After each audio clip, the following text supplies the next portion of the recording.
the committee will come out of recess, and we're going to start the public hearing on Senate Bill 246 and recognize the prime sponsor, Senator Murphy. Welcome to Senate Judiciary. Thank you, Senator Madam Chair. It's great to be here. Keith Murphy, representing the people of North Manchester, Candia, Raymond, Goffstown, and Hooksett. This bill I did not bring on behalf of a constituent, but I agreed to sponsor it because a constituent of mine told me a very compelling story about a year ago. And the story was, for this gentleman, that he was a prominent person. If I said the name, I have no doubt you would all know it. This person was arrested. He was charged with a crime. He was later acquitted. And every time he went to get a new job, someone would understandably Google his name, and what came up was his photograph, his mugshot that was taken in the newspaper. And it stopped him from having a career for years, even though he was acquitted, even though those charges were not they were found baseless. And it struck me as something that was just fundamentally unfair. I don't think anyone that knows me would say that I believe in being easy on crime, but this was someone who was innocent. And this wasn't the only time it happened. It was only an egregious recent example. And I would ask the committee to look favorably upon legislation because of people like that in those circumstances. I'm happy to take any questions, but I know there are people behind me waiting to speak. Thank you very much, Senator. Are there any questions from the committee? Senator Gannon. I'll just ask you a quick question, nothing technical or anything. So the exception under number 3, I think it's line 11, the subject presents an immediate danger to the public and release of the photo is necessary for public safety. So how are we deciding who's an immediate danger? Would that be someone who's accused of, say, a heinous crime? How do we know who's the immediate danger? Because they haven't been convicted. The way the bill reads, I believe it gives the law enforcement officials discretion to decide who is or is not a quote-unquote immediate danger to the public. Thank you, Senator. Yes, sir. Okay. Are there any further questions? Seeing none. Thank you very much, Senator. Thank you, Madam Chair. Next, we're going to call Tricia Nualu.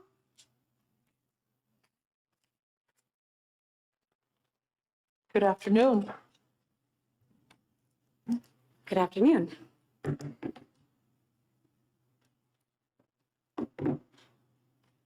Thank you for hearing me. My name is Tricia Navalu. I'm a resident of Rockingham County. I'm speaking on behalf of my community today. I'm a certified sex educator and a peer support specialist. I host a monthly peer support for anti-trafficking organizers and sex workers in New Hampshire. In our group meetings, we have heard from our community. We've heard about how a post-arrest photograph posted on social media can tear apart families and create impossible circumstances to exit from drugs and crime. We've also heard from our community how an omnipresent post-arrest photograph found on the internet can block opportunities for future housing and employment. We have witnessed firsthand how post-arrest photos have robbed some of our community members of their dignity. People in our community that are arrested for nonviolent crimes, or that are also victims of human trafficking. What about the people that we are helping to exit sex work? How are their photographs serving a right to know? What if there is a mistake and by chance a police officer makes a human error or arrests the wrong person? What then? We believe using a picture of someone to publicly post in an attempt to dissuade further crime is indolent in service to public safety.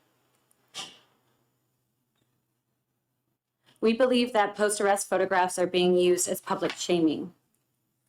The court of social media should not judge people who have not been prosecuted. In our community, we believe humiliation is more than an individual and subjective experience. It is an instrument of political power, wielded with intent. Let us please look to the history of public shaming and move forward towards restoring human dignity in the most marginalized communities in New Hampshire. Thank you for your time today. I'm available for any questions. Thank you very much for your testimony. Are there any questions from the committee? Seeing none, thank you very much. Thank you. The chair will call John Cayley.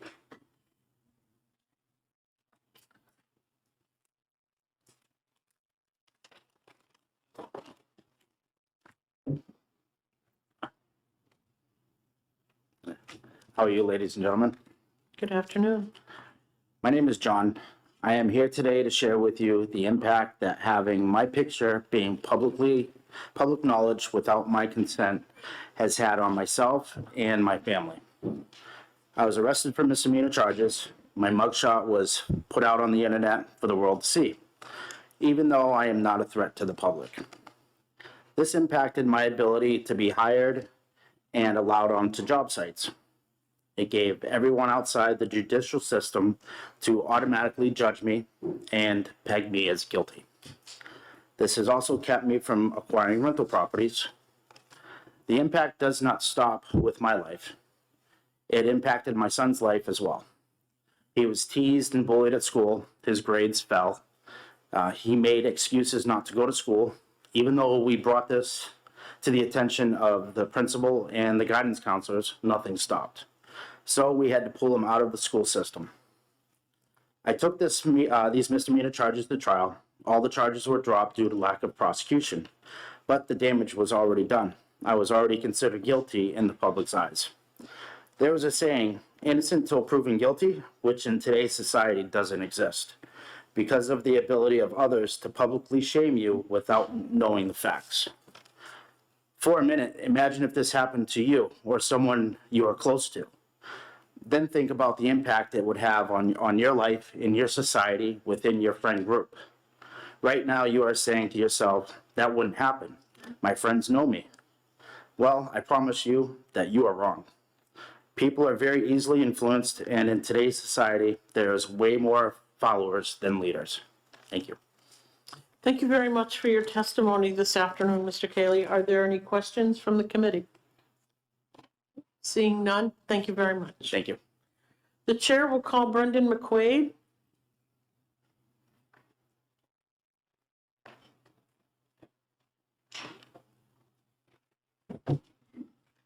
Good afternoon, Madam afternoon. Chairwoman and members of the committee. Thank you for hearing my testimony on Senate Bill 246.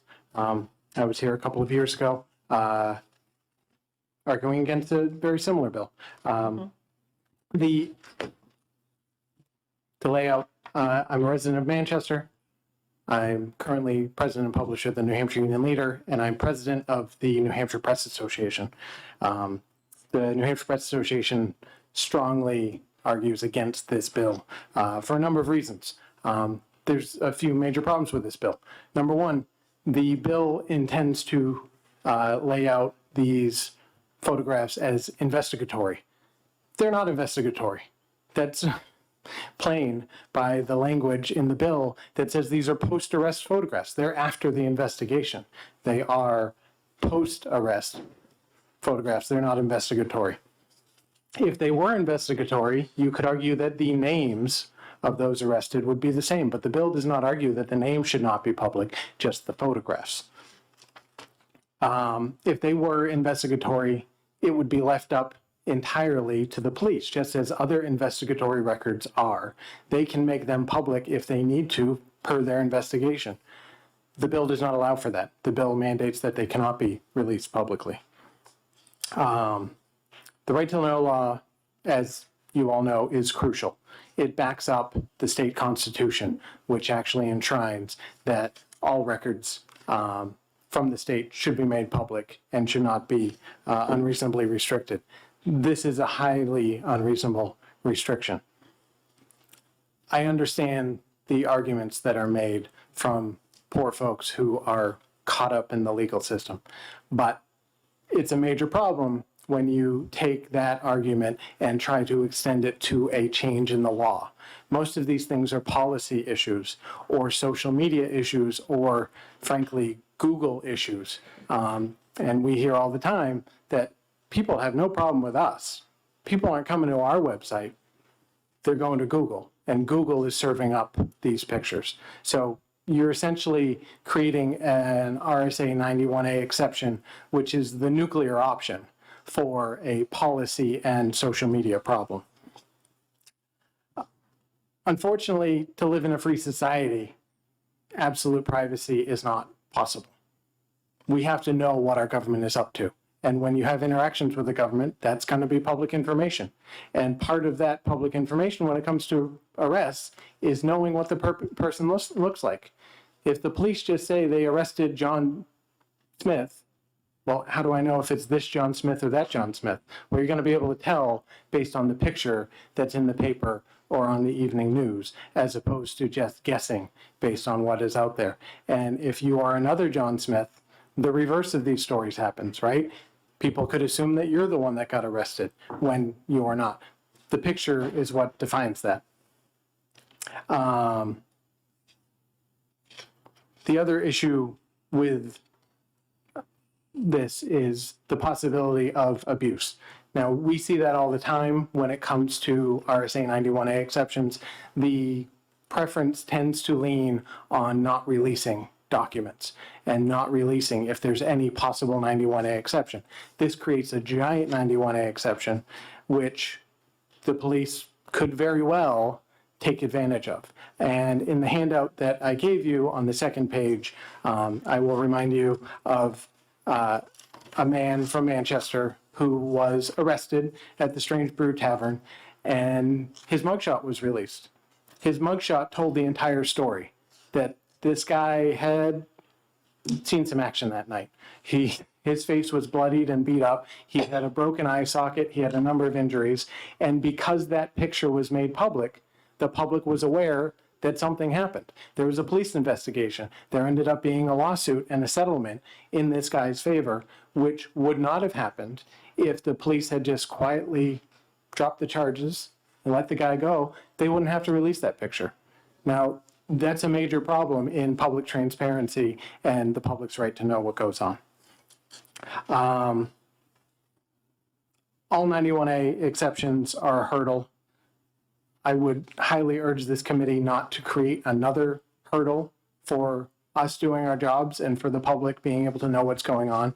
And I would urge you to kill this bill. I'm available for questions. Thank you very much for your testimony this afternoon. Are there any questions from the committee? Senator Abbas. Thank you, Madam Chair, and thank you for taking my question. From the perspective of the media, what is the interest, specific interest of posting the mugshot after a person gets arrested as opposed to any other photograph of that person? Any other photograph of that person? Often it's the only photograph that we have. So there are cases where we might have a photograph in our system for some other reason, but generally the mugshot is what gets released to the media, and that's what we have to differentiate that person from any other person who may have a similar name. Thank you. Follow up? No? Okay. Thank you, Mr. McQuaid. I dug out my old bill because I remember this one from a few years ago. It was House Bill 125. And I see that they're fairly the same. But the issues are, in my opinion, the same. And one of the things that I struggled with is that while we're tying the hands of police, we're not tying the hands of amateur photographers. We know that they're there, they're out there. We see people all the time like this with their phone. There's nothing stopping them from, or preventing them from taking photographs of someone who's being arrested and putting it on their website, and then the press picking it up from that point. So I look at this and what are you really trying to accomplish here? Is it because it's a police mugshot? That's what's disturbing the most? Or is it the actual photograph? It's a police mugshot. In this case, the police are acting for the government, and that becomes a government record. It's something that the government's doing. taking someone off of the street, removing their freedom, is one of the most drastic things short of the death penalty that the government can do. The public has a right to know who that is, right? So in the case of the police, those amateur photographers can't be everywhere. It's just impossible. Now, the police have to make a record of people that they arrest. Now, you can imagine a scenario where the police, say there's a mass demonstration, right? They arrest a whole bunch of people. Now, all their friends who are at the demonstration say, what happened to those people? Where did they go? Well, maybe the police book them all as John Doe, and they don't release any photographs because they don't have to. So people would never know where those people went. If someone gets put in a cell, the public has a right to know who that person is beyond just their name. Now, it's actually become more of a problem as we've gone towards respecting people's privacy. It's also taken away things like birth dates and street addresses and things that would differentiate one person from another, so you would be able to tell. Now, the photograph is one of the last things that we have, and if that goes away, just a name might not be enough. And in the case of, someone being arrested, you could have someone who is known by an alias, is known by a nickname, right? The name being in the paper may not be enough to alert other potential victims, but the photograph, if you say, yeah, that's the guy that robbed me the other night, can spur that kind of thing on. It's all in the public interest. And some of these issues that people have with social media and Google and things like that, policy issues that can be dealt with outside of creating an exception to 91A. The other issue that I did some work on when it came to this bill was the fact, and I agree with you 100% about educating the public as to who the police has arrested, because you could have someone arrested in a photo, someone takes a photograph of them while they're being arrested, and then they get to the police station and they look entirely different. There's been some sort of altercation with that person while they've been in police custody. And in my opinion, that's one thing that I feel is very important, that we keep track of this and that the public has the right to know if someone who's being arrested has been hurt in police custody and what happened. So it's also holding the police accountable as well as educating the public. Is that something you would agree with? Yes. Okay. Are there any further questions? Senator Chandler? Thank you, Madam Chair. As a matter of practice, do you normally request all police post-arrest photos? No, I don't know of any media that requests all of them.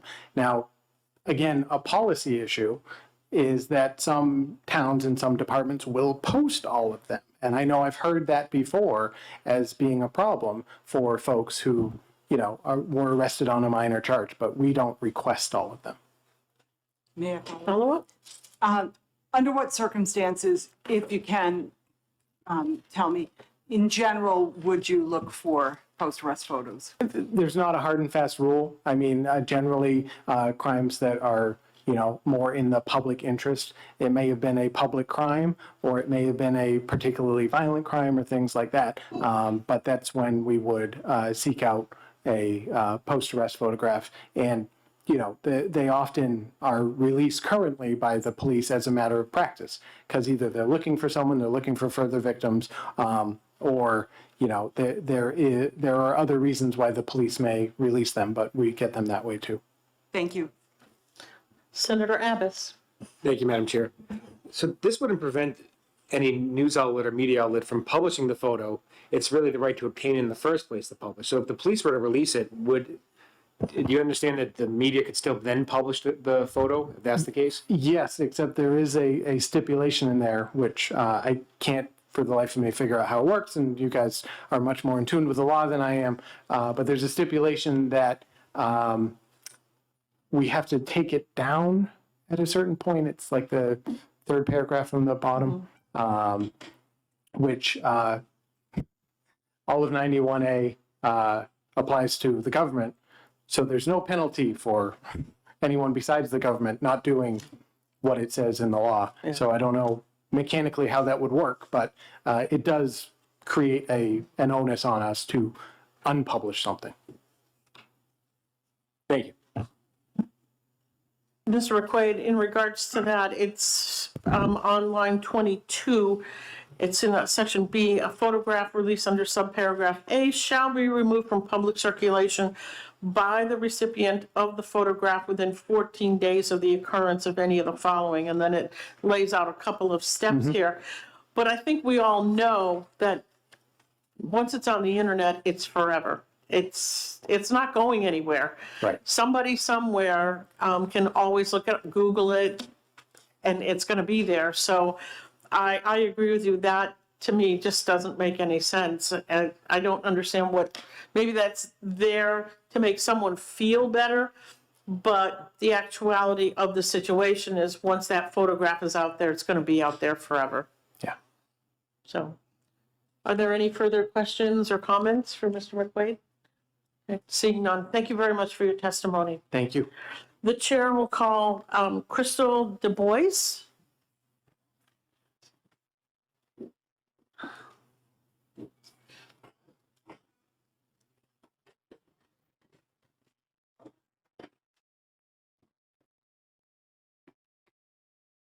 Good afternoon. Thank you for hearing Good afternoon.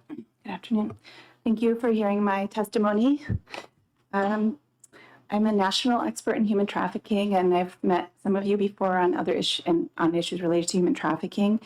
And I intended to speak extensively about how the mugshots published of the clients, the trafficking victims that I work with, how it's affected their lives and their attempts to rebuild their lives. But I have a feeling that we all know how, we've heard testimony, we know how destructive these are for people. I'll just mention that it's sort of an added insult to injury when they have had their records vacated. The state has, under New Hampshire law, can vacate their human trafficking charges, but their mugshots still live forever and prevent them from obtaining work and, having a good reputation in their communities. But I wanted to address a couple of the things that the speaker before me had mentioned. And I want to just mention why it's important that mugshots are private. People have a privacy interest that outweighs the public interest in seeing these photos, in my opinion. Research has shown us that mugshots imply that when we see a mugshot, our human feeling is that the person is guilty. And that's because of the way that our media and movies and everything, it's always, they put that mugshot up there. And so in our minds and our psyches, that specific photo, when we see a neighbor who maybe took a video, we don't assume guilt. But when we see a mugshot, research has shown us, and I do have some materials here that reference that we do assume guilt. That's our psychological response. And so it's important that that's a different kind of photo. It's different than a journalist who comes onto the scene and takes photos, for instance. And in the light of the internet, this is a really different issue than it has been historically. Like you said, Madam Chair, it lives forever. These photos that elicit a psychological response of guilt lives forever. And so the compulsory idea that the police would automatically send the mugshots to journalists like they do now in many small town newspapers and outlets has serious ramifications. Booking photographs are associated with criminality regardless of guilt or innocence. And the reason that the bill states that 14 days later the publisher should remove it is because if the person is found innocent of the crime they were arrested for, it's inherently unfair that that mugshot remains on, for instance, I'll reference Flint, Michigan, who was putting mugshots on their Facebook page. And they were putting mugshots of women who were arrested for prostitution, including trafficking survivors. And those were getting distributed, and those women were getting death threats, and they were getting harassed, and it became a really big public health issue in Flint, Michigan. And so the 14-day removal from the website would ensure that those posts are removed when the person meets the following circumstance. So I think some of the things that people said were correct. It's really hard to manage, you can't put the toothpaste back in the tube entirely, but we can remove the photos from the original source, and that does help. It helps to stem that distribution. I also want to mention that there are predatory businesses online that charge a lot of money for you to have your mugshot removed, whether you've been found guilty or innocent. And these businesses are thriving. So if the person who testified before me wanted to try to get that mugshot removed from the internet to protect his child, he could pay these companies a lot of money to try to do that. And I find this to be, essentially sort of a cruel kind of business that's existing in the shadows of this.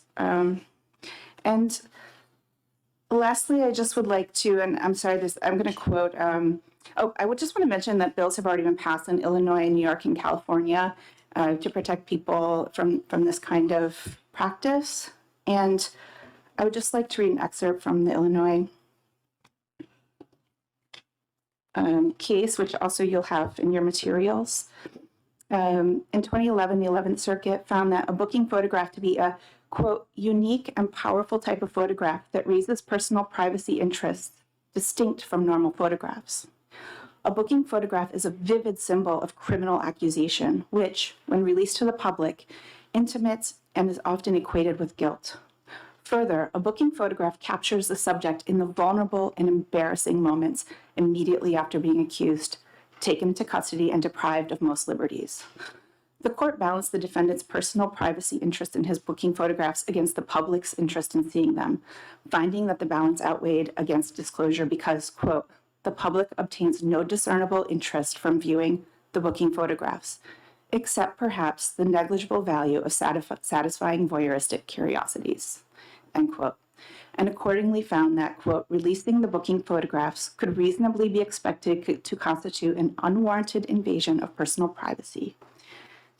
And lastly, I just want to speak about much has been said about our right to know and transparency in government. That's addressed by this bill. No one is saying that these things need to be private. Any journalist who wants to get the information just needs to contact the police department, give the police department the journalistic reason for their desire to release the photo, and then they can. That's also in this bill. So there's no blocking. It just requires a little bit of legwork on behalf of the journalist, just like with any other journalistic project. And I guess I'll stop there. I've taken a lot of your time, and I really appreciate your attention. Thank you very much for your testimony. Are there any questions? Okay, seeing none, thank you very much. Are there any other member of the public who would like to speak to Senate Bill 246? Okay, seeing none, we'll close the public